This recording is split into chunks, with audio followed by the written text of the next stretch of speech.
I, Roberto R. Bernardo, Filipino, of legal age, a resident of Malolos City, Bulacan, under oath, depose and state. In connection with the ongoing Senate Blue Ribbon Committee investigations, I intend to submit this affidavit which provides details of my knowledge about matters within my jurisdiction relating to flood control projects when I was still serving as Undersecretary for Operations of the Department of Public Works and Highways. This affidavit lays out details... Sorry, excuse me. You have your counsel now with you? Yes, sir. Yes, okay, po, on record. Okay. This affidavit lays out details of the involvement of legislators as well as other government officials with a commitment on my part to expand these disclosures as my best recollection of facts and records may serve. Since the received an invitation to appear in these proceedings, I began collating, vetting, and consolidating all written communications, documents, tables, and matrices and lists in my possession, the retrieval of which has been difficult since I retired from public service last August 2025. With the benefit of more time and greater freedom to access files, I am confident that I can provide even more material and relevant evidence that would clarify the issues once and for all. Number 4, more importantly, I am executing and submitting this affidavit with my full and absolute consent as an integral part of my application to be admitted under the Witness Protection Program through the favorable recommendations of the Honorable Chairman of the Blue Ribbon Committee, Senator Ping Lacson, and the Honorable Senate President, Tito Soto, under Section 4, as well as Section 10 of Republic Act No. 6981, otherwise known as Witness Protection, Security, and Benefit Act before the Department of Justice. I attest and confirm that the names, dates, and transactions mentioned hereunder are based on my direct personal knowledge and have ample documentary support where necessary or desirable if given full opportunity to retrieve the same. Background facts. I earned my bachelor's degree in Bachelor of Science in Civil Engineering in 1984. I am a registered civil engineer by profession. In the year 1985, I began my 40-year stint in the DPWH as a laborer. I then climbed the ranks through the years as Associate Civil Engineer, Engineer 2, Engineer 3, and as Assistant District Engineer, Assistant Regional Director. I then became Assistant Regional Director CESO4 sometime in 2012 until my appointment as Assistant Secretary in 2016. I finally became Undersecretary more than a year later and remained such until my retirement on August 2025. I met former District Engineer Henry Alcantara during my assignment in the Laguna 2nd District Engineering Office. Engineer Alcantara, Engineer Bryce Hernandez, Engineer JP Mendoza, and Engineer Algie Jumasig all belong to the Bulacan 1st DEO. 2020-2040 scheme. Sometime after the State of the Nation address of President Ferdinand Bongbong Marcos Jr. in July 2025, and while I was already on sick leave, I heard from Secretary Bunoan for the first time that Engineer Alcantara, Engineer Hernandez, Engineer Mendoza, and Engineer Dumasig were engaged in contracting activities using the licenses of other contractors. Subsequently, Engineer Hernandez confirmed this arrangement through one of the legislative hearings and by other contractors whose license they used. According to Bryce Hernandez, their sharing is 20-20-20-40% from these activities. My understanding is that they had prepared and signed documents for purposes of collecting payments, which they then apportioned the profits amongst themselves. However, I must admit that I have no personal knowledge on the exact actions they took to accomplish this scheme, and I can only be asked general questions on the systems in place that would have allowed this modus operandi to happen. I categorically state that I have neither knowledge nor participation in these business activities, which were entirely done by Engineer Alcantara, Engineer Hernandez, Engineer Mendoza, and Engineer Dumasig on their own. Ghost projects. At about the same time, after the 2025 SONA, I also heard for the first time that aside from the 2020-2040 scheme, there were flood control projects, ghost projects, for which Engineer Alcantara, Engineer Hernandez, Engineer Mendoza, and Engineer Dumasig were also responsible. These were confirmed later by Secretary Bunaan during a separate legislative hearings. I called up Engineer Alcantara to ask him about these flood control ghost projects. He denied any participation. Subsequently, he likewise told me that he even convened the officers of Bulacan 1st DEO to confront them about these ghost projects, and that some officers, it was Engineer Hernandez who was the primary person responsible for the same. In the exact words of Engineer Alcantara, si Bryce po yan. I categorically state that I have neither knowledge nor participation in these flood control ghost projects. Congressman Saldico.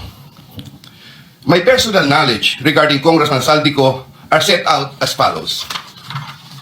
Congressman Saldico one time called me to say that he met Engineer Alcantara and wanted to confirm, maayos bang kausap si Engineer Alcantara? To which I replied, maayos po.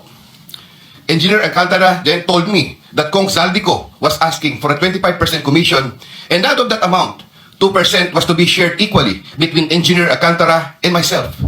In his exact words, boss, hati na tayo sa 2%. Furthermore, Engineer Alcantara would tell me every time that he made deliveries of cash to Congressman Saldico in compliance with his commitment to Congressman Saldico. In this affidavit, I shall mention my personal knowledge regarding Senator Chis Escudero as follows. Maynard Ngu and I are close friends and we go years back. He is also a close friend and campaign contributor of Senator Chis Escudero. Maynard Ngu asked me to submit a list of projects. I personally submitted a list of projects to Maynard Ngu, and some of the items therein pertaining to Valenzuela and Marinduque projects were subsequently included in the General Appropriations Act. A copy of the list of Valenzuela and Marinduque projects is here to attach to this affidavit as Annex A. When I gave him the list and in relation to the commitment, I asked him, Boss, paano to? Maynard replied, bahala ka na. I asked, Boss, okay na ba ang 20%? Maynard said, okay. After inclusion of the projects in the GAA, I delivered 20% of approximately 800 million or about 160 million to Maynard Ngu, which was meant for Senator Escudero. Finally, I would like to add that deliveries of cash were personally made to me, by me, to Maynard Ngu at his office in Manila. I confirm that Commissioner Lipana requested that he be referred to officers of DPW's Bulacan 1st DEO. I referred him to Engineer Bryce Hernandez. I have no personal knowledge if they were able to secure a project in Bulacan 1st DEO. Furthermore, and subject to possible referral to an executive session upon the approval of the Honorable Chairman, I attest to the broader systemic issues in DPWs that are widespread. My statements hereunder are based on personal knowledge and direct interactions with the personalities involved with great risk to my safety and that of my family members. I confirm the following. Usec Traigib Olaybar of DepEd. Usec Traigib Olaybar used to work for Senator Ramon Bong Revilla and Senator Sani Angara before his appointment as Usec for the Department of Education. Sometime 2010, I met for the first time Usec Olaybar, who was then working in the office of Senator Bong Revilla. Later, I learned that he transferred to the office of Senator Edgardo Angara and then later to Senator Sani Angara. Sometime 2024, Usec Olaybar personally called me for a meeting to discuss about unprogrammed appropriations, supposedly for the office of the Executive Secretary. In the said meeting, he requested me to submit a list of projects. After the meeting, I asked Bulacan 1st DEO to prepare a list of projects for funding. Thereafter, Engineer Alcantara submitted a list of projects worth 2.85 billion. Here to attach as Annex B is a list of those projects. Subsequently, I submitted this list to Usec Olaybar. Usec Olaybar told me that the commitment is 15%. In his words, Boss, 15 yan.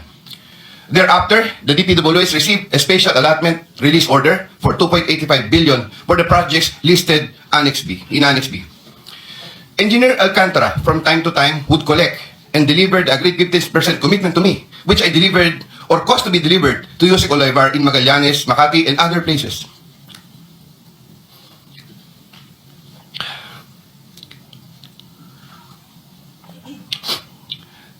Senator Ramon Bong Revilla.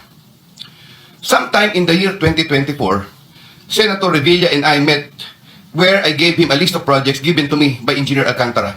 Senator Revilla asked for a commitment, which I suggested. Then he approved at 25% of the total amount of the projects indicated in the list here to attach as Annex C. I relayed the 25% commitment to Engineer Alcantara and told him that Senator Revilla will appreciate additional contributions for his senatorial re-election bid.